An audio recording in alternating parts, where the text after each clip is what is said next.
In this video, we're going to take a look at the technical side of creating a walk cycle using forward progression. So in the last video, I showed cycling in place. This one's just going to be forward progression. And the big difference there is this control that makes the IK of the feet slide around isn't used at all in this mode. So in this one, both of the feet and the hips will move. So this is more like the way it works in the real world. So I will do the same thing. And I'm going to use the right foot forward. So again, I'm going to be pulling from this page of the Animator's Survival Kit. So we're going to start with this contact frame and then passing position, contact frame with the opposite foot, and then another passing position opposite, and then back to this, and that will give us the complete loop. So I'm going to put that right foot forward just like this one right here. So to do that, what I'm going to do is I'm going to grab the hip controller, and not the inside hip controller, but the outside hip controller, and then the right foot control and move that forward.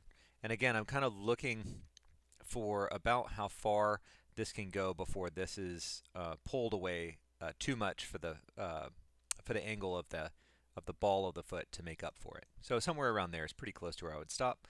So then I'll just switch my selection to just the front foot and then just move that forward. And typically what I would recommend is look for those places where this can be rounded. So that foot hasn't been moved at all. This one's very close to 2. So that makes almost no difference.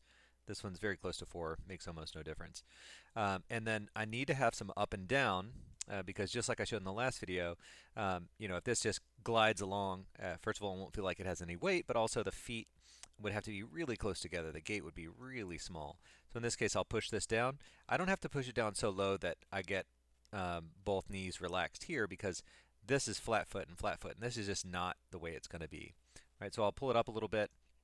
And I'll probably have to massage this a bit anyways, but I'll go ahead and play with the heel ball. So again, just like I explained in the last video, typically you don't want to use the regular rotate on this because that pivot is at the ankle, and when you move that, you can see that the position of the foot is being displaced as that's being moved. So this is both for the landing foot and for the foot that's about to lift off. So typically I'd recommend that you use the heel ball control and then the toe control to make this kind of stuff happen. So I'll just do heel ball here, roll it back. Again, just kind of find a value that works, something like that. That's a little too bent, but I'll come back and revisit that as needed. And then heel ball. So something like that. So that's actually pretty good. Let me just try this at 2 and 2 because I think that's where we are, and see what we get with a little bit of a hip move. So again, there's a difference. That's pretty good right there. They're both very close to where I would want them to be. This leg might be completely locked out. Let's just take a look. Yeah, so that's fully locked out at 2. It's 2.1, it's okay. So something like that looks good. So those numbers I think are actually quite similar to the ones we did in the last video. They definitely don't have to be. You don't have to, lock it in and find these numbers. It just happens to be for this particular character. This is a fairly natural gait for the character.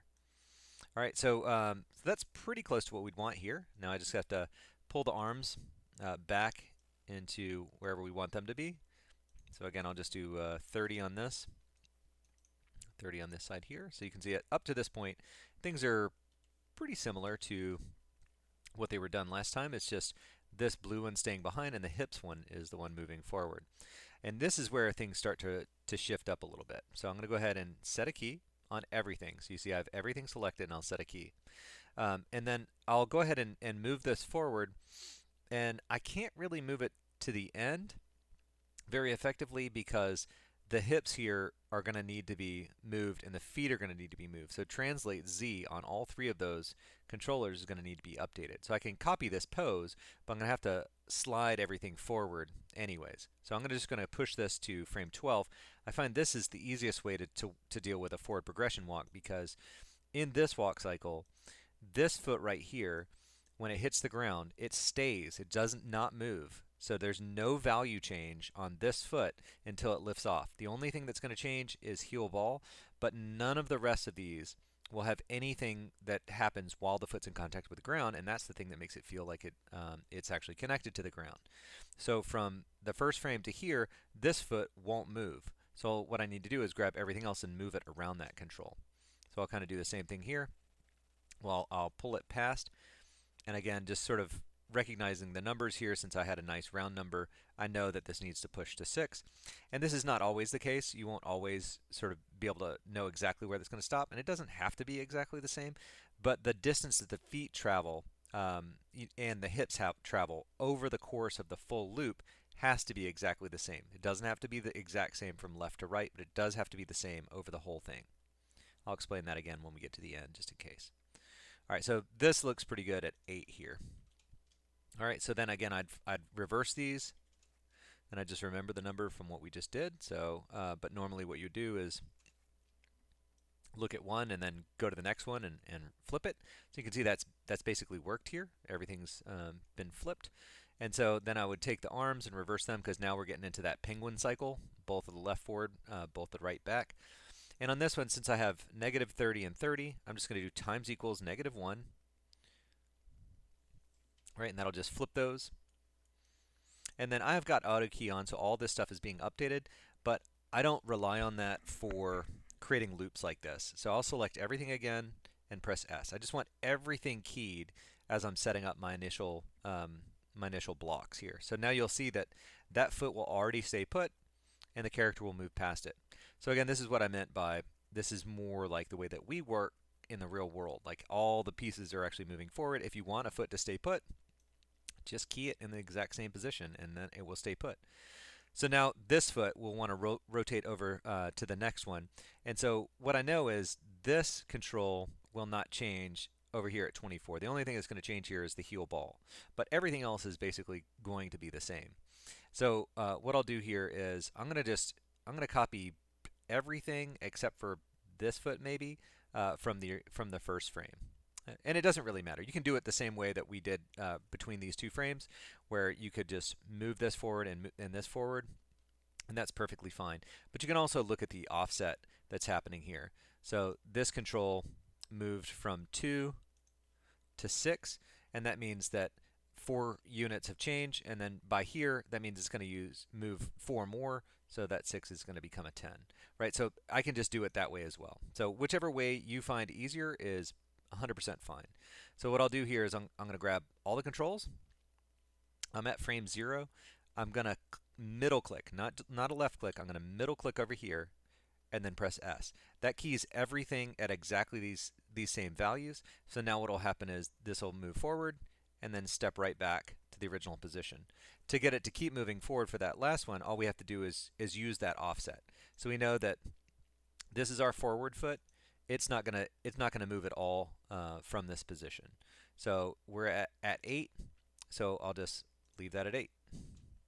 Right? This one here starts out at 4, ends up at 4. Right? That makes sense because we're dealing with a foot that is staying planted until that point. So this foot would move forward at least that other 4. Right? So, but the total amount changed is 8 units. So that 4 is to go from the back to the front. So let's just do that again, and I'll show you what this does. So I can do plus equals 4, so we don't even have to do that simple math. But you can see that those feet end up side by side, which is not what we want in this particular case. Right? So here we are right here. So that foot is going to move past the other foot. Remember that the total amount change on this control, 2 to 6, oh, it's going back to 2 at this point. So it's 4 here, so it's going to be 4 here. So remember that this one's going to be 10, right? And then you can see, as this happens, that foot is not moving far enough forward, right? And that's because the total change that happens here, now that we have this keyed, you can see, goes from 2 to 6, that's 4 units, 6 to 10, that's another 4 units, 8 units total. All of the controls need to move that exact same amount. You can see on this green foot, it starts at 0, and it gets to 8 by frame 12, but it doesn't change at 24. So that one's moving that 8 total. So same thing on this foot. This is at 4, it stays at 4, the next one over here needs to be at 12. Right? So it's just that same amount of change. Again, whichever way you find easier to do that, I sort of went the long way to make sure it was clear what was happening there, but that's the basics of creating that where it moves forward. And you can see that once again we have a very Nordic style robot walk. This is not a walk, but it's the start. It's the starting point. This will actually cycle properly if we were to set up the curves right now, but we might as well make it look a bit better just by adding in those passing positions. So here's where we're looking passing position like this. So you can see the weight is right up over the foot. the foot that's not in contact with the ground is up off the ground at about a 90-degree angle, something like that. So here when I look at this, you can see that we already have some weirdness because the weight of the body is behind the foot, right? So we've got a little bit of a problem here. It seems like the speed of the body isn't matching the speed of the feet. So once again, the way you need to deal with that is Windows Animation Graph Editor.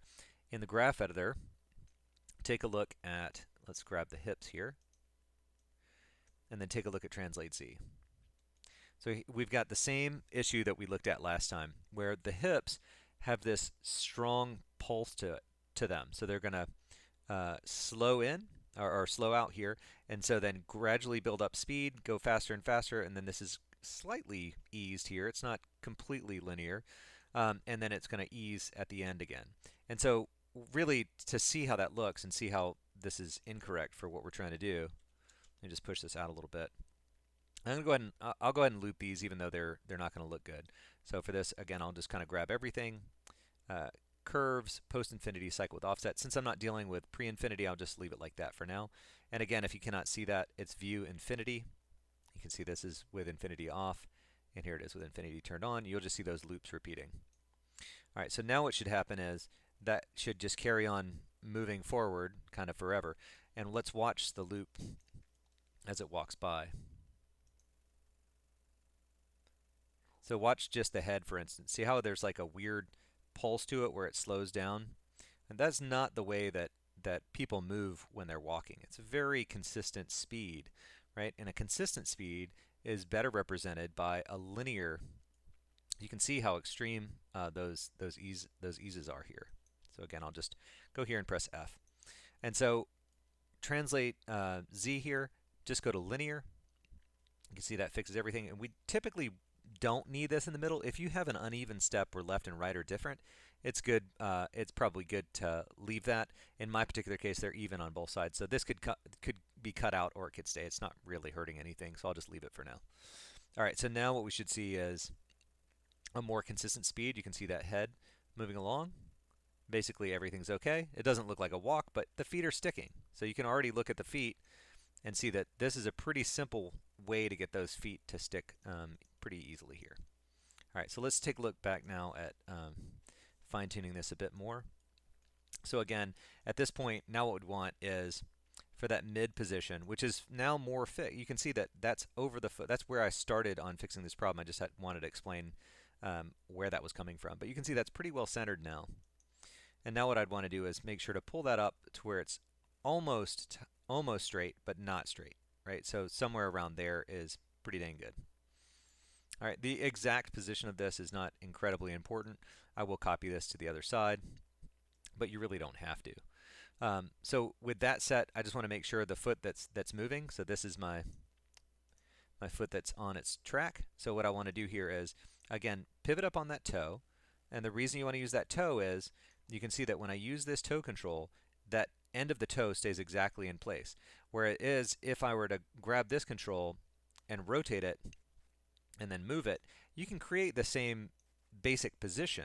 So the pose itself might look the same, but the way the foot gets into that pose would not interpolate the same. So you would end up with like the foot sliding around in space.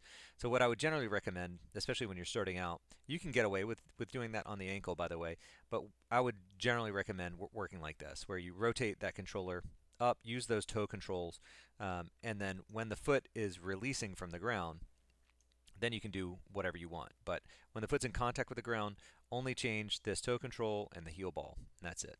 So by this point, this should be zeroed out. So it's something like that. Looks pretty close to what the pose is supposed to be. You can drag it back a little bit more, something like that. And then do the same thing. I'll go to frame 18, and if I left click over here at 18, you'll see that we're back down in the same position. It doesn't really matter. You can copy that that height position, or you can just remove it again. You can see that it's pretty close. That's going to be fine. It's not exactly the same thing, and again, that's not really a bad thing that it's not exactly the same thing. You wouldn't expect it to be exactly the same on a human as well. There's some asymmetry to that motion. All right, so again, I just checked to make sure it's the right foot. Roll up on the toe here. Again, I'm not even watching the numbers here because the only place that it really matters that your numbers match is at the beginning and the end of the cycle. In the middle here, you can kind of have whatever kind of breakup you want.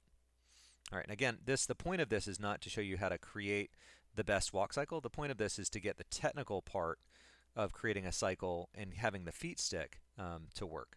All right, so that's pretty much all we should need, and that should be a significantly better cycle already. Not a good-looking cycle, but it's a better cycle. And since everything was already keyed, then those cycles will update as well. So here you'll see this is what we just did. Actually, the foot. Let me grab the hips here. So you can see here we just added in that on Y, and that is not repeating. I think that it's possible that those channels were not actually keyed previously. No, I did key them. I'm not entirely sure why we didn't get a cycle out of that. It should be that any modifications you make to something that is cycling will automatically update, which is what we saw here on the foot. You can see that whatever value change I just made to that foot, that is cycling. I'm not exactly sure why that didn't happen on the hips, but you can see that that would be the problem here. And if I drag this out, we should see that kind of play out. So you can see the character just goes dead flat. Right, so let's just go ahead and cycle that. And in fact, I'm going to grab everything just as a precaution here and just curves, post-infinity, cycled offset. I'm not doing anything pre-infinity, so I'm just moving forward. So pre-infinity obviously is before the timeline starts here. So now that should have a bit of an up and down, and then up and down should carry on for pretty much forever.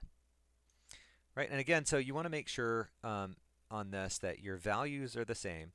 And then in general, for this mode right here, the only thing you should see changing from the beginning of your cycle to the end of your cycle is translate z. So here you'll see these values here, and click to the end. You'll see that the translate z updates, nothing else updates. Right, for all of these guys here, no value change whatsoever.